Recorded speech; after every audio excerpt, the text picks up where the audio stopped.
নমস্কার, আমি ডক্টর চিন্ময়ানন্দনাথ। আপনার বাড়িতে যদি শ্বাসকষ্ট পেশেন্ট থাকে তাহলে আজকের এই ভিডিওটা আপনার জন্য খুব ইম্পর্টেন্ট। তো এই ওয়েদার চেঞ্জের সময় মানে শীত থেকে গরম পড়া বা গরমের থেকে শীত পড়ার সময় আমাদের বাড়িতে যাদের শ্বাসকষ্ট পেশেন্ট রয়েছে তাদের মধ্যে কিন্তু অনেকেরই বাড়াবাড়ি রকম শ্বাসকষ্ট দেখা যায়, বা দেখা যায় হঠাৎ করে কাশি শুরু হলো এবং সেই কাশি থেকে শ্বাসকষ্ট শুরু হলো। তো এবারে আমাদের জানতে হবে কি ধরনের মেডিসিন দিলে প্রথমে শ্বাসকষ্টটাকে কিছুটা হলেও প্রতিরোধ করা যায়, বা এই শ্বাসকষ্ট পেশেন্টকে কখনই বা হসপিটালে ভর্তি করতে হবে বা কখনই বা অক্সিজেন সাপোর্ট দিতে হবে। প্রথমত, শ্বাসকষ্ট কেন হয়? শ্বাসকষ্ট সাধারণত লাংস এবং হার্টের রোগের কারণে হয়ে থাকে। তো যাদের লাংস দুর্বল বা যারা ক্রনিক সিওপিডিতে আক্রান্ত তাদের মেইনলি খুব তাড়াতাড়ি শ্বাসকষ্টের সমস্যা ধরে নেয়। এছাড়া যাদের হার্ট ফেইলিয়ার বা হার্টের অন্যান্য সমস্যা রয়েছে সেখান থেকেও কিন্তু শ্বাসকষ্ট রিলেটেড সমস্যা আসতে পারে।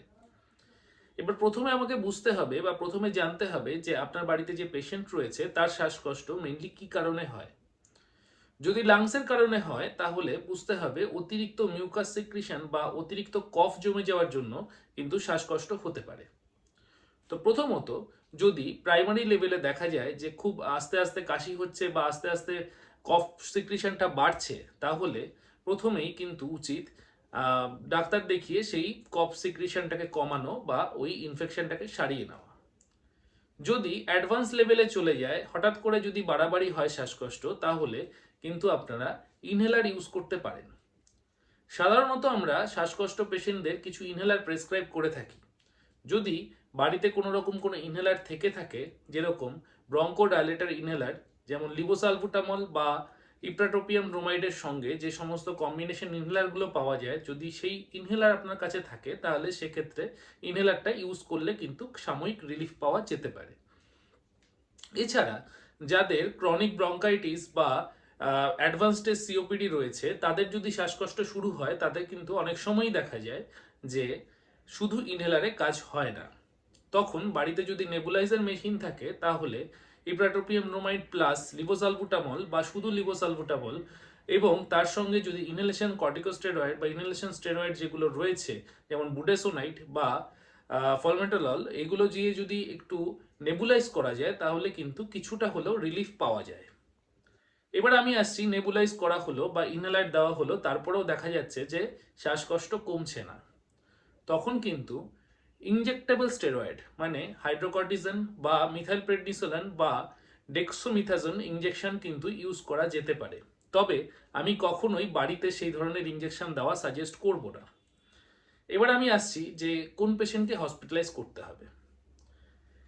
যদি নেবুলাইজ করার পরেও সেই পেশেন্টের শ্বাসকষ্ট না কমে এবং সেই পেশেন্টের হার্ট রেট যদি অনেকটা বেড়ে যায় এবং স্যাচুরেশনের মাত্রা যদি কমতে থাকে, 95% নিচে চলে যায়, তাহলে কিন্তু সেই পেশেন্টকে দেরি না করে বা বাড়িতে চিকিৎসা করার চেষ্টা না করে হসপিটালাইজ করা উচিত।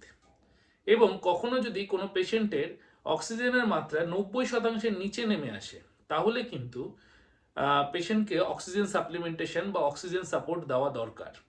সুতরাং যদি বাড়িতে শ্বাসকষ্ট শুরু হয়, প্রথমে ইনহেলার এবং পরে নেবুলাইজার দেওয়ার পরে যদি মনে হচ্ছে যে না স্যাচুরেশন বাড়ছে না বা পেশেন্টের কোনো রকম কোনো ইমপ্রুভমেন্ট হচ্ছে না, তাহলে দেরি না করে কোনো ডাক্তারবাবুর সঙ্গে পরামর্শ করে কিন্তু আপনারা সঙ্গে সঙ্গে হসপিটালাইজ করে বা ডাক্তারবাবুর পরামর্শ মতন ওষুধ দিয়ে কিন্তু পেশেন্টকে সুস্থ করতে পারেন।